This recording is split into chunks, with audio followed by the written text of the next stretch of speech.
चौथा लेक्चर है। हाँ, आज का फोर्थ लेक्चर जो है वो हम बेसिकली डिलीवर करेंगे वे फॉरवर्ड के हवाले से।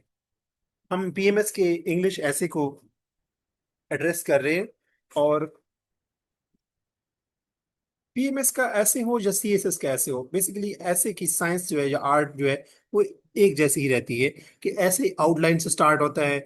उसका एक अट्रैक्टिव, पावरफुल और स्ट्रॉन्ग एक इंट्रोडक्शन होना चाहिए, और उसके बाद फिर उसके एक एक पैराग्राफ हम देते हैं उसका कॉन्टेक्स्ट के ऊपर, जो ऐसे के अंदर बेसिकली स्टेम के अंदर अवेलेबल होता है। सोशल मीडिया इन पाकिस्तान के ऊपर हम emergence of social media in Pakistan के ऊपर एक पैराग्राफ लिखेंगे इंट्रोडक्शन के बाद। और उसके बाद अगर टॉपिक के अंदर चैलेंजेस और अपॉर्चुनिटीज पूछी गई हैं तो हम तीन चैलेंजेस, जैसे challenges of social media in Pakistan, हम तीन पैराग्राफ इसके नीचे हमने सब आउटलाइन दी थी। ये हम दूसरे लेक्चर में, ये तीसरे लेक्चर में मेंशन कर चुके हैं। फिर उसके बाद हम अपॉर्चुनिटीज का जिक्र करेंगे। जब आप चैलेंजेस लिख चुके होंगे और अपॉर्चुनिटीज की तरफ बढ़ रहे होंगे तो दरमियान में ट्रांजिशन का सेंटेंस देंगे।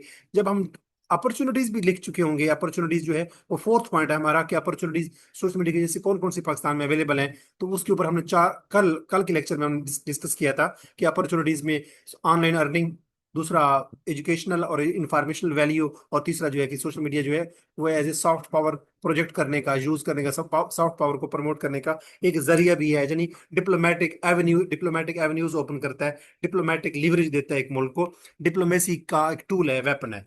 तो ये हम अपॉर्चुनिटीज भी जब डिस्कस कर चुके होंगे तो याद रखिए कि चैलेंजेस और अपॉर्चुनिटीज को लिखने के बाद हम फिल फॉर कंक्लूड ऐसे को नहीं करेंगे, बल्कि हम वे फॉरवर्ड देंगे। अब पहली बात कि वे फॉरवर्ड क्यों देना चाहिए, वे फॉरवर्ड देना भी चाहिए या नहीं चाहिए, ऐसे में इसके ऊपर जरा मैं एक दो मिनट बात कर लेता हूँ। कि अगर आपके टॉपिक के अंदर ऐसे लिखा हुआ हो कि सोशल मीडिया इन पाकिस्तान, अगर कुछ ऐसा टॉपिक हो, चैलेंजेस एंड वे फॉरवर्ड, फिर तो आपके ऊपर फर्ज है, then it is incumbent upon you कि आपने लाजमी ये देना है, वे फॉरवर्ड लाजमी है, स्किप नहीं कर सकते।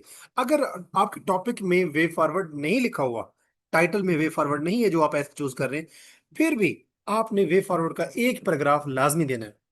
यानी अपने टाइम को मैनेज करते हुए एक पैराग्राफ वे फॉरवर्ड का इसलिए देना है, उसकी रीजन ये है कि पीएमएस का लेवल का ऐसे हो, जाए सीएसएस लेवल का, कोई भी कंपेटिटिव एग्जाम का हो, लेबर ऑफिसर का हो, एसडीओ जैसे पीरियड के अंदर पोस्ट अनाउंस हो चुकी हैं तो उसके अंदर भी डिस्क्रिप्टिव ऐसे है, या जैसे तहसीलदार के एग्जाम में भी था, या पीएमएस मिनिस्ट्रियल कोटा में भी इंग्लिश ऐसे है।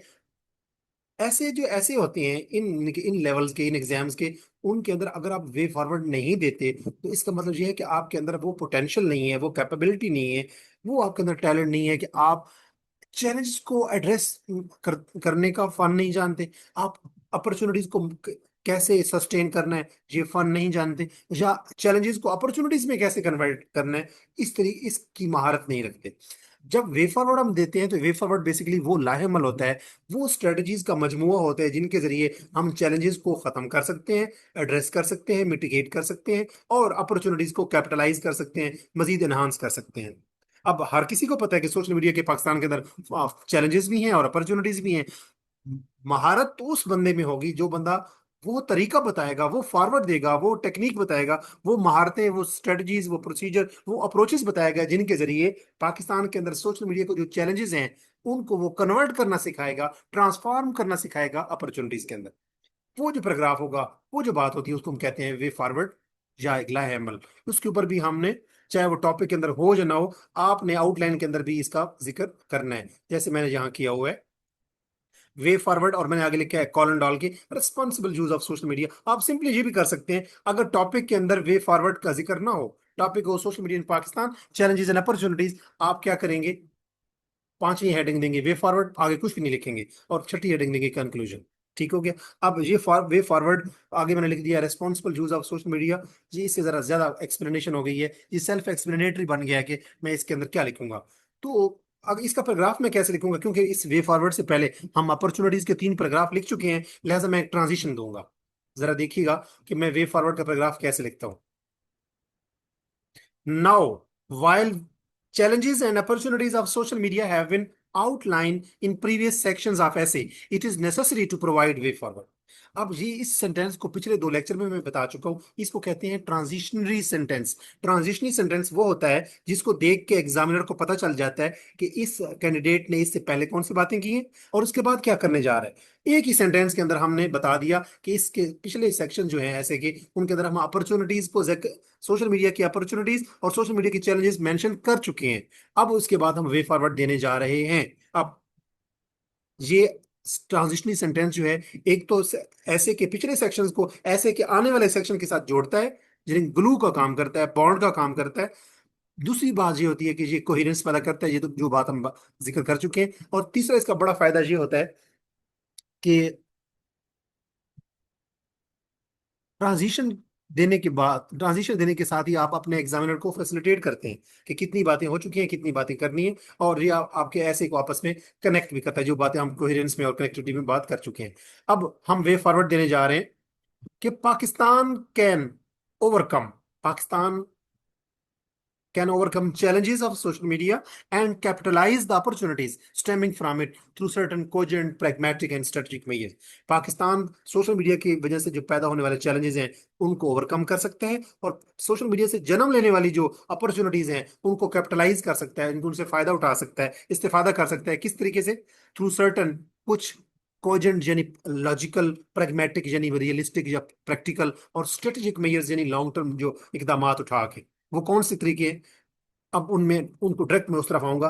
फर्स्ट, अब एक और बात रखिए, याद रखिए कि जब आप किसी भी टॉपिक के अंदर, ऐसे के टॉपिक के अंदर अगर वे फॉरवर्ड नहीं दिया हुआ, तो आपने वे फॉरवर्ड का एक ही पैराग्राफ देना है। एक ही पैराग्राफ में आप दो बातें कर सकते हैं वे फॉरवर्ड की। फर्स्ट, पहली बात, there is need to introduce meticulously devised national social media policies coupled with implementation thereof in true letter and spirit।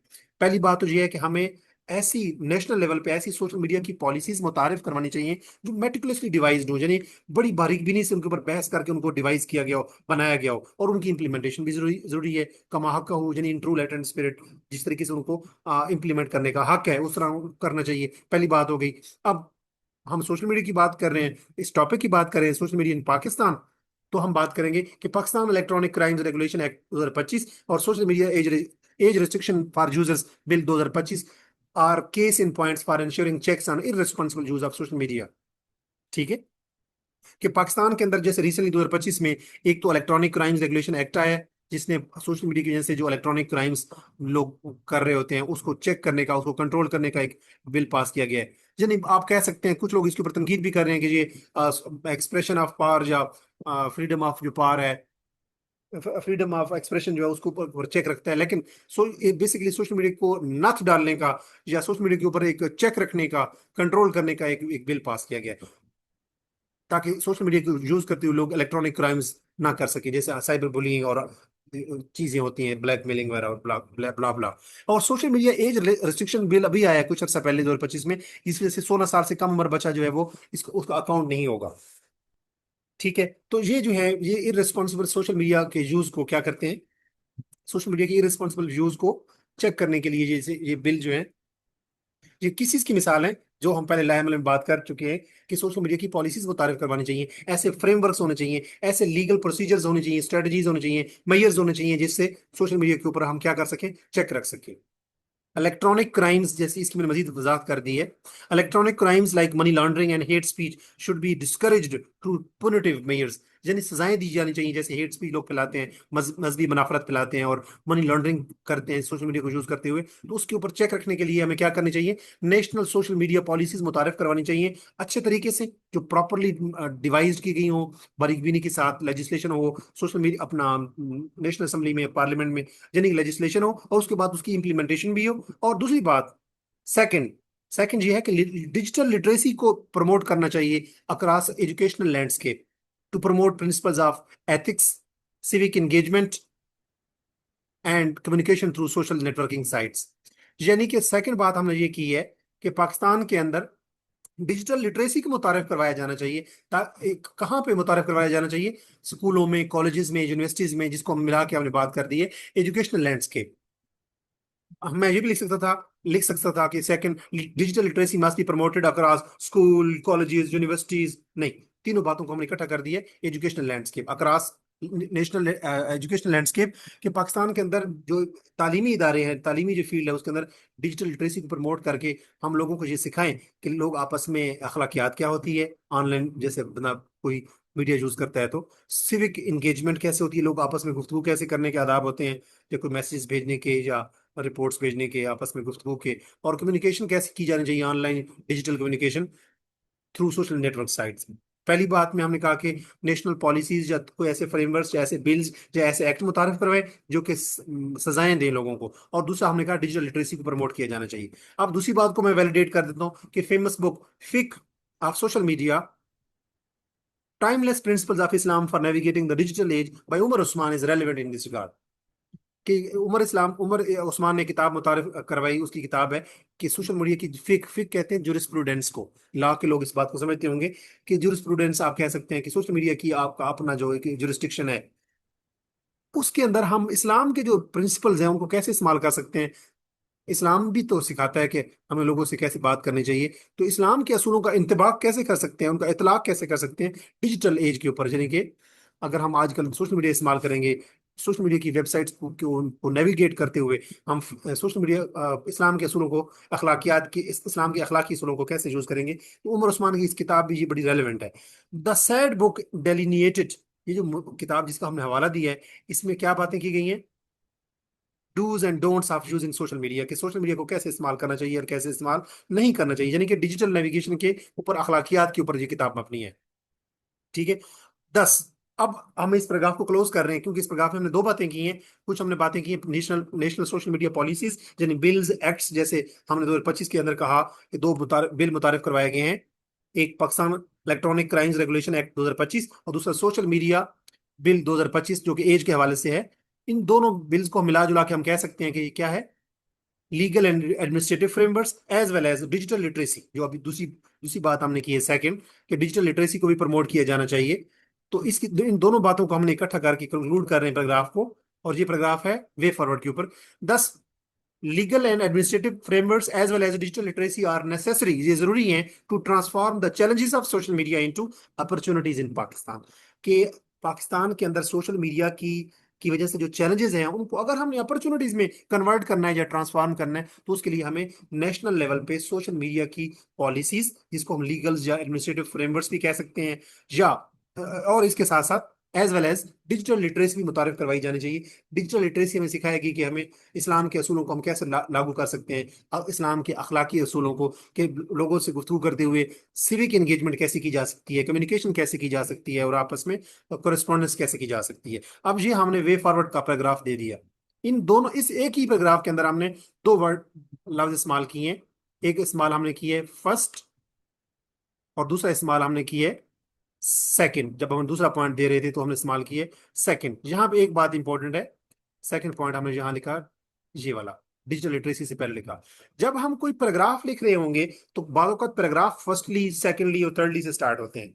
जैसे अपॉर्चुनिटीज के पैराग्राफ दे रहे होंगे तो आप पहला पैराग्राफ के स्टार्ट में लिखेंगे फर्स्टली, दूसरे पैराग्राफ के स्टार्ट में लिखेंगे सेकंडली, और अपॉर्चुनिटी के तीसरे पैराग्राफ के शुरू में लिखेंगे थर्डली। इसी तरह चैलेंजेस के पैराग्राफ की फर्स्टली, सेकंडली और थर्डली से स्टार्ट हो सकते हैं, लेकिन जब एक ही पैराग्राफ के अंदर आपने दो बातें करनी हो तो आप फर्स्ट और सेकंड लिखते हैं। ये एक कॉमन प्रैक्टिस है ऐसे की, ऐसे राइटिंग की।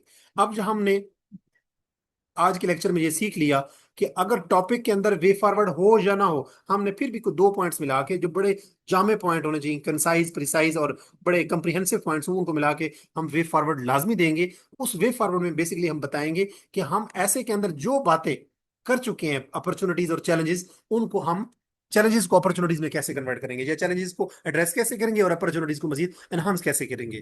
तो एक चीज और लास्ट पे, जब इस लेक्चर को क्लोज करते हुए बताऊंगा आपको कि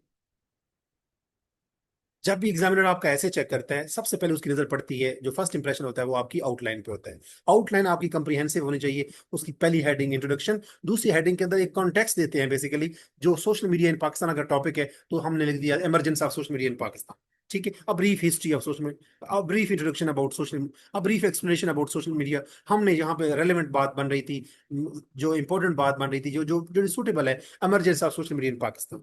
जो दूसरी हेडिंग होनी चाहिए, तीसरी हेडिंग में अंदर हम डायरेक्ट चैलेंजेस के 3 पैराग्राफ बनाएंगे, जिन्हें तीसरी हेडिंग देंगे challenges of social media in Pakistan. उसके अंदर नीचे 3 सब आउटलाइन देंगे जो कि सेंटेंस की शक्ल में होंगी। वो बेसिकली हमारे बाद में पैराग्राफ बनेंगे, बॉडी पैराग्राफ, जैसे मिस इन्फॉर्मेशन, साइबर क्राइम, और तीसरा चैलेंज था हमारा मेंटल हेल्थ इश्यूज। इसके बाद हम जो चौथी हेडिंग देंगे वो होगी अपॉर्चुनिटीज के हवाले से, opportunities available because of social media in Pakistan. और इसकी जो सब हेडिंग होंगी वो भी सेंटेंसेस की शक्ल होंगी, सेंटेंसेस की शक्ल में होंगी। और ये जो बॉडी, ये जो सब आउटलाइन है, ये बेसिकली बाद में अपॉर्चुनिटीज के पैराग्राफ के पहले पहले सेंटेंस बनेंगे, जिनको हम हर पैराग्राफ का ओपनिंग सेंटेंस कहते हैं। और हर अब जो सब आउटलाइन होगी उसके नीचे हम कोई ना कोई केस हिस्ट्री, कोई कोई रिपोर्ट, कोई ना कोई फैक्ट एंड फिगर, किसी किताब का नाम, किसी न किसी रिसर्च स्टडी का जिक्र करते आ रहे हैं, ताकि एग्जामिनर को पता चल जाए कि हम, ये बंदा जो है, ये अपने ऐसे के अंदर, पैराग्राफ के अंदर इस इन बातों के जरिए अपने आर्गुमेंट को सब्सटेंशिएट करेगा या वैलिडेट करेगा या सेकंड करेगा। और पांचवी हेडिंग बनेगी वे फॉरवर्ड की, और छठी हेडिंग होनी चाहिए हमारी कंक्लूजन की। कंक्लूजन के ऊपर तो नेक्स्ट वीडियो में मैं बात करूंगा, लेकिन वे फॉरवर्ड चाहे हेडिंग के अंदर हो, जो टॉपिक आप लेकर आए जिसके ऊपर, ऐसे अगर टॉपिक के अंदर वे फॉरवर्ड हो तो फिर तो लाजमी लिखना है। अगर वे फॉरवर्ड ना भी हो तब भी आपने वे फॉरवर्ड का एक पैराग्राफ लाजमी लिखना है, ताकि एग्जामिनर जो है वो कंक्लूजन से पहले ही देख सके कि आप चैलेंजेस को एड्रेस कैसे करेंगे और अपॉर्चुनिटीज को मजीद एनहांस या उसको आप कैपिटलाइज कैसे करेंगे। तो यहाँ तक बात हो गई अपॉर्चुनिटीज और चैलेंजेस की। अब हम बात करते हैं कि, हम बात कर रहे थे कि आउटलाइन से फर्स्ट इंप्रेशन पड़ गया, आपके जो इंट्रोडक्शन होगा उसके बाद उसका सेकंड इंप्रेशन पड़ेगा कि आपका इंट्रोडक्शन कैसे है। और फिर आपके एक दो पैराग्राफ, 3 पैराग्राफ सरसरी तौर पे देखने के बाद एंड पे जब जाएगा तो वो आपका कंक्लूजन लाजमी पड़ेगा। कंक्लूजन से पहले वे फॉरवर्ड भी देखता है कि वे फॉरवर्ड में आपने क्या बात की है, और आखिर पे जो बात करेगा, जो जो सबसे इंपॉर्टेंट है, last impression is the lasting one, conclusion के हवाले से, उसके हवाले से एक सेपरेट वीडियो में रिकॉर्ड कर रहा हूँ।